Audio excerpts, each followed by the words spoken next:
আসসালামু আলাইকুম, কেমন আছেন সবাই? আশা করি সবাই ভালো আছেন। আপনাদের সামনে আরেকটি ব্র্যান্ড নিউ ভিডিও নিয়ে উপস্থিত হয়েছি।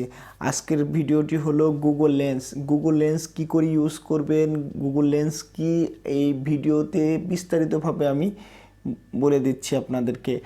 গুগল লেন্স আপনার যে কত উপকার আসতে পারবে, আপনি এই ভিডিও দেখার পরে বুঝবেন যে গুগল লেন্স কিভাবে আপনারা ইউজ করবেন, এটা আপনার কতটুকু উপকার করবে।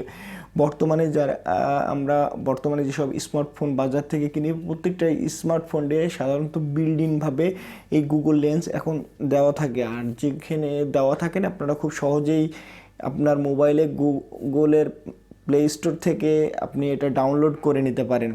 এই জন্য আপনাকে যা করতে হবে প্রত্যেকটা স্টেপ বাই স্টেপ দেখিয়ে দিচ্ছি।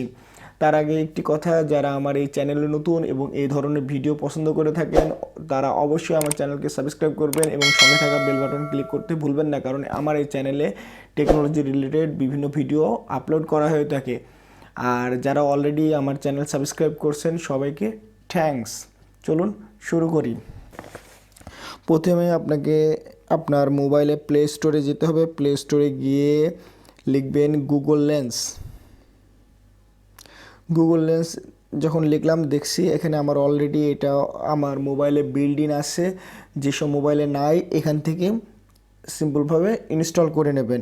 ইনস্টল করে নেওয়ার পরে এখানে গিয়ে গুগল লেন্স লিখলে আপনারা এটা খুঁজে পাবেন না।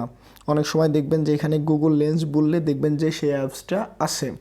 যখন এখানে দেখবেন না, প্রত্যেকটা মোবাইলে ওপরের দিকে দেখবেন যে এরকম একটি অপশন আছে, যেখানে একটা মাইক্রোফোন আর একটা ক্যামেরা আর একটা যে লেখা আছে, এখানেই আপনার গুগল লেন্সটা আছে। এই যে ক্যামেরাটা দেখতেছেন, এটা হচ্ছে গুগল লেন্সের ক্যামেরা।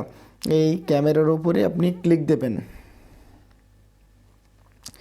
ক্লিক দেওয়ার সাথে সাথে এখানে কিছু দেখুন লেখা আসছে যে Google lens search with your camera, মানে আপনি ক্যামেরাতে ছবি তুলে আপনি সার্চ করতে পারেন বা এখান থেকে আপনি ছবি সিলেক্ট করে নিতে পারেন।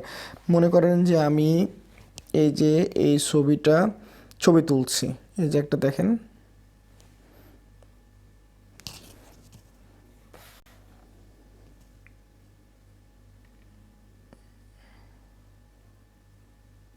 ছবি তুললাম। দেখেন, যখনই এটা আমি ছবি তুলছি, তখন এইখানে এই রিলেটেড যদি কোথাও কোনো ছবি থাকে, সেই ছবি আমি কিন্তু দেখতে পারছি। এখান থেকে কিন্তু আমি দেখেন ট্রান্সলেট অপশনে ক্লিক দিলাম। এখান থেকে দেখেন বাংলা থেকে ইংলিশ অপশনে ক্লিক করা আছে, তাই ইংলিশ। আপনি যে অপশনে ক্লিক দেবেন সেই অপশন এখান থেকে সিলেক্ট করে নেবেন। আপনি কোন ল্যাঙ্গুয়েজে চাচ্ছেন এটা ডাইভার্ট করতে। মনে করেন যে আপনি জার্মানির ল্যাঙ্গুয়েজে চাচ্ছেন, দেখেন এটা জার্মানি ল্যাঙ্গুয়েজে ডাইভার্ট হয়ে গেছে। আর আপনি যদি ইংলিশে চান, তাহলে ইংলিশে যে কোনো ছবি তুলবেন। তোলার পরে ওপরের দিকে লেখা আছে আপনার যে ল্যাঙ্গুয়েজে লেখা, সেই ল্যাঙ্গুয়েজটা ফার্স্টে থাকবে। তারপর আপনি ল্যাঙ্গুয়েজ সিলেক্ট করে দেবেন, এটা অটোমেটিকলি চেঞ্জ হয়ে যাবে। তারপরে মনে করেন যে এখানে লিসেন বলে যে একটা অপশন আছে, লিসেনে আপনি ক্লিক দেবেন।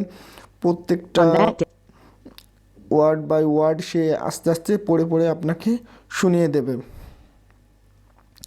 তারপরে মনে করেন যে এই টেক্সটগুলো আপনি কিন্তু কপি করে নিতে পারেন। যে মনে করেন এটা টোটালটা কপি করলেন, এভাবে কপি করে আপনি যে কোনো ছবি কপি করে লেখাগুলো কপি করে এখান থেকে দেখেন টেক্সট কপি করার পরে এটা বিভিন্ন জনকে আপনি ইনবক্স, মেসেঞ্জার বা আপনার প্রয়োজনীয় হোয়াটসঅ্যাপ, যে কোনো সোশ্যাল নেটওয়ার্ক বা ওয়ার্ড, এক্সেল আপনি এটা কপি পেস্ট করতে পারেন। তারপর দেখেন এই রিলেটেড সার্চ, দেখেন এইখানে যে ছবি আছে যেটা আছে সেই রিলেটেড বিভিন্ন সার্চ সে খুঁজতেছে। যদি এই রিলেটেড আপনি কোনো ছবি খুঁজতে চান, তাহলে এইখানে সার্চে ক্লিক দেবেন, সহজেই পেয়ে যাবেন। সাধারণত এটা ট্রান্সলেট, টেক্সট কপি এবং ছবি এই জন্যই বেশি ব্যবহার করা হয়ে থাকে। এভাবে খুব সহজে আপনারা গুগল লেন্স ব্যবহার করার মাধ্যমে আপনাদের জীবনকে সহজ থেকে সহজতর করে ফেলতে পারবেন। আশা করি এই ভিডিওটি আপনাদের অনেক ভালো লাগবে এবং আপনাদের অনেক উপকারে আসবে। আজকের ভিডিও এ পর্যন্তই। ভিডিও যদি ভালো লেগে থাকে অবশ্যই আমার চ্যানেলটি সাবস্ক্রাইব করবেন এবং সঙ্গে থাকা বেল বাটনে ক্লিক করতে ভুলবেন না। আল্লাহ হাফেজ।